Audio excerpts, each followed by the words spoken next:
예, 여러분 안녕하십니까? 언론에 보도된 부동산 기사, 부동산 뉴스를 통해 부동산 상식을 늘려가는 김호영입니다.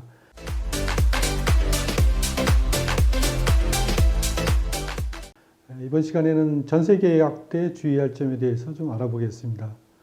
먼저 신문 기사 앞부분 한번 제가 읽어보겠습니다.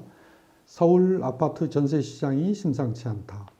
정부의 입단 규제가 전세 수요를 늘리면서 서울 아파트 전세가가 지난해 7월 1일부터 이번 주까지 무려 46주 연속 오르고 있다.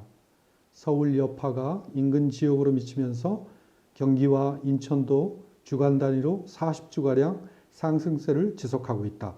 상황을 좀 보충해서 설명드리면 아파트는 지금 전방위 규제를 받고 있습니다. 대출 받기 힘들죠. 그다음에 세금도 계속 올라가는 추세입니다. 반면에 전세는 그런 규제가 없으니까 전세 거래가 늘어난다는 그런 의미죠. 거래가 늘어나기 때문에 가격도 오르는 양상을 전하고 있는 내용이라고 볼 수 있습니다. 슬기로운 의사생활에서 전세 사기를 당하는 내용이 나와서 사람들이 또 전세에 대해서 부쩍 더 관심이 많아진 것 같습니다. 그 부동산 거래의 특징이 뭐라고 생각하십니까? 제가 생각할 때는 그 금액이 굉장히 크다는 겁니다. 올해 1분기 서울에서 거래된 전세 가격의 평균을 보면 4억 6,980만 원으로 조사됐습니다.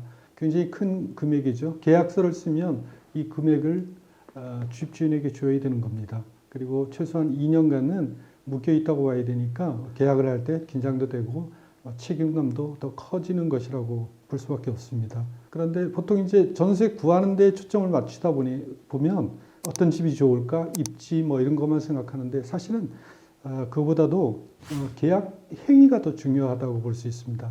왜냐하면 계약 행위는 법적인 책임이 따르기 때문입니다. 그다음에 일반인들은 계약서 잘 써보지 않죠. 그러다 보니까 계약서 쓰는 걸 좀 대수롭지 않게 생각하는데 그렇지 않습니다. 꼼꼼히 계약서 쓸 때 아주 꼼꼼히 따지는 게 좋습니다. 계약을 한다는 것은 상대방과의 약속을 문서로 남긴다는 행위 아니겠습니까? 상대방은 누구죠? 바로 집주인이 됩니다. 그런데 드라마 슬기로운 의사생활에서 도재학 선생은 부동산 중개인이 집주인이라며 굉장히 안심할 수 있다고 해서 계약을 맺었는데 사실 현행법에서는 의뢰인하고 중개인하고 직접 계약 맺는 것은 엄격하게 금지하고 있습니다. 심지어 중개인이 임대인이나 임차인을 대리해서 거래하는 것도 막고 있습니다. 그러면 그 집주인을 어떻게 확인할 수 있을까요? 요즘 인터넷 시대 아닙니까? 누구나 확인할 수 있습니다. 대법원 인터넷 등기소에 들어가서 물론 로그인 해야 되겠죠. 회원가입하고 해당 주소를 치면 해당 건물에 그 이력들이 다 나와 있습니다. 그게 등기부 등본이라고 합니다. 우리 사람으로 치면 주민등록 등본 같은 거죠. 그래서 건물 이력이 다 나와 있습니다. 어떻게 거래됐고 주인이 어떻게 바뀌었는지 또 그 집에 담보로 대출을 받았는 내용이 있는지 없는지 이런 걸 다 확인할 수 있습니다. 먼저 등기부 등본의 갑구라고 하는데요. 거기에 보면 소유자 내용이 나왔습니다.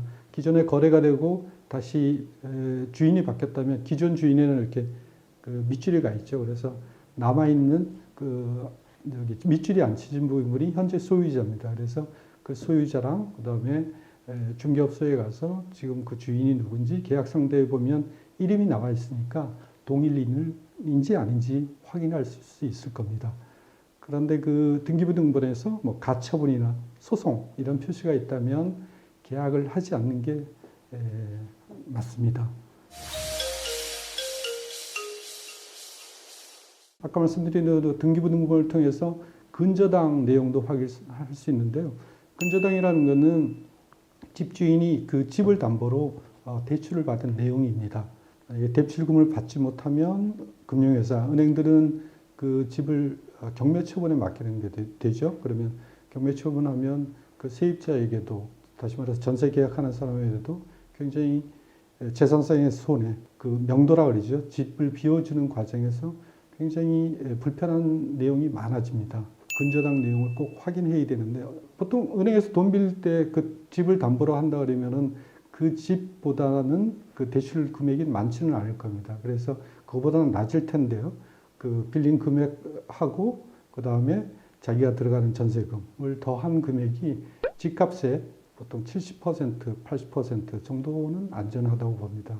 그보다 높으면 역시 계약하지 않는 게 바람직하다고 볼 수 있습니다. 네, 집주인이 동일인지 확인됐고 그 다음에 근저당도 확인했다 그러면 이제 임대차 계약서를 작성할 수 있으시겠죠. 그래서 도장 찍고 나면 꼭 해야 될 일이 있습니다. 바로 주민센터 가셔서 전입 신고하시고요. 그 다음에 또 중요한 확정일자를 꼭 받으셔야 됩니다. 확정일자는 임대차 보호법에 따라서 보호받는 기준이 되기 때문에 아주 중요한 절차입니다. 잊지 말고 확정일자 꼭 받아주셔야 되겠습니다. 전세 계약은 계약 기간이라는 게 있죠. 그러니까 보통 2년인데 2년 뒤에 그러면 보증금을 돌려받게 됩니다. 그런데 혹시 보증금을 못 받으면 어떻게 될까 그런 우려를 할 수도 있는데요. 그럴 때면 보증보험에 가입하시면 됩니다. 보증보험은 주택도시보증공사라고 하죠. 요즘 많이들 허그 뭐 이렇게 하는데요.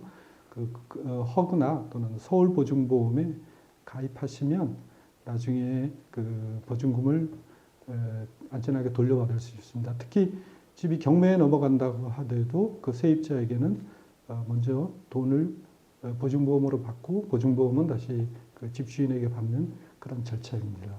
건물에 전세 계약을 하는 경우도 있을 텐데요. 그럴 때는 건물이라는 것은 많이 얘기하죠. 다세대 주택, 다가구 주택 이런 게 있을 텐데 거기는 아무래도 세입자가 굉장히 많게 됩니다. 그렇다면 전세 보증금 총액하고 건물가액 비교해서 70%, 80%를 넘지 않는지 그런 걸 따져보는 것도 굉장히 중요하고요.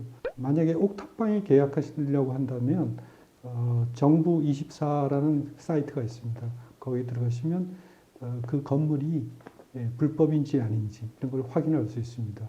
불법 건물에 들어갈 수는 없지 않겠습니까? 전세 계약할 때 그 등기를 꼭 3번 확인하라 이런 말이 있었는데 첫 번째는 계약하기 전에, 두 번째는 계약을 하고 나서라도 혹시 집주인이 그 담보를 받을 수 있으니까 집 받고 나서 또 한 번 해라. 그다음에 이사 가서도 한 번 더 확인해 봐라. 이런 얘기가 있었는데 지금도 유효한 조언 아닌가 그렇게 생각하고 있습니다.